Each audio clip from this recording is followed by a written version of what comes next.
मोहम्मद मुइज्जू जब से मालदीव के नए राष्ट्रपति बने हैं, तब से भारत के साथ इस देश के रिश्तों में काफी तनाव बढ़ गया है। उन्होंने आते ही इंडिया आउट कैंपेन का मुद्दा जोरों शोरों से उठाया। मुइज्जू ने कहा कि उन्हें किसी अन्य देश की मौजूदगी यहां पर नहीं चाहिए। अब भारत सरकार ने इस मामले में बड़ा फैसला लेते हुए मालदीव में मौजूद भारतीय सैनिकों की जगह अब भारत के टेक्निकल स्टाफ को लाया जाएगा। आपसे एक छोटी सी रिक्वेस्ट है, चैनल को सब्सक्राइब और लाइक जरूर करें। आपके लिए ये 1 सेकंड का काम है, लेकिन हमें इससे काफी मदद मिलती है। मालदीव में विमानन प्लेटफार्मों पर तैनात भारतीय सैन्य कर्मियों को कुशल भारतीय तकनीकी कर्मियों से रिप्लेस किया जाएगा। इसकी घोषणा विदेश मंत्रालय ने गुरुवार को की। यह कदम माले से भारतीय सैनिकों की वापसी के लिए मोहम्मद मुइज्जू के नेतृत्व वाली मालदीव सरकार के औपचारिक अनुरोध के बाद उठाया गया है। इसी को लेकर 2 फरवरी को नई दिल्ली में दूसरी हाई लेवल कोर ग्रुप की बैठक हुई और तीसरी मीटिंग इस महीने के अंत में होने वाली है। विदेश मंत्रालय के प्रवक्ता रणधीर जायसवाल ने दिल्ली में एक साप्ताहिक प्रेस ब्रीफिंग के दौरान कहा, मालदीव में मौजूदा कर्मियों की जगह सक्षम भारतीय तकनीकी कर्मियों को रखा जाएगा।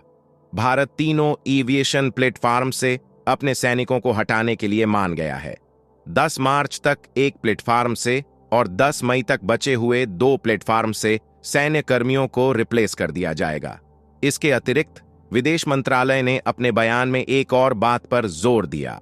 कहा कि दोनों देशों ने मालदीव के लोगों को मानवीय और मेडवैक सेवाएं प्रदान करने वाले भारतीय विमानन प्लेटफार्मों के निरंतर संचालन को सुनिश्चित करने के लिए व्यावहारिक समाधानों पर पारस्परिक रूप से सहमति व्यक्त की है। साथ ही दोनों देशों के बीच उच्च स्तरीय कोर ग्रुप की अगली बैठक मालदीव की राजधानी माले में आयोजित होने पर सहमति बनी थी। बता दें, बीते साल हुए चुनाव में मोहम्मद मुइज्जू ने प्रचार अभियान के दौरान इंडिया आउट का नारा दिया था। उनका कहना था कि मालदीव में विदेशी सैनिकों की कोई जरूरत नहीं है और उनकी मौजूदगी देश की संप्रभुता के लिए खतरा है। सत्ता में आने के बाद भी यह मुद्दा राष्ट्रपति मुइज्जू की प्राथमिकताओं में रहा है। संसद में दिए हालिया बयान से पहले उन्होंने भारतीय सैनिकों को 15 मार्च तक मालदीव छोड़ने का अल्टीमेटम भी दिया था। यह बयान उनकी चीन की यात्रा से लौटने के बाद आया था। वर्तमान में डोर्नियर 228 समुद्री गश्ती विमान और 2 HAL ध्रुव हेलीकॉप्टरों के साथ लगभग 70 भारतीय सैनिक मालदीव में तैनात हैं।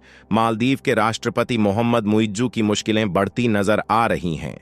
मुइज्जू सरकार के खिलाफ देश का मुख्य विपक्षी दल मालदीवियन डेमोक्रेटिक पार्टी MDP महाभियोग लाने की तैयारी में है।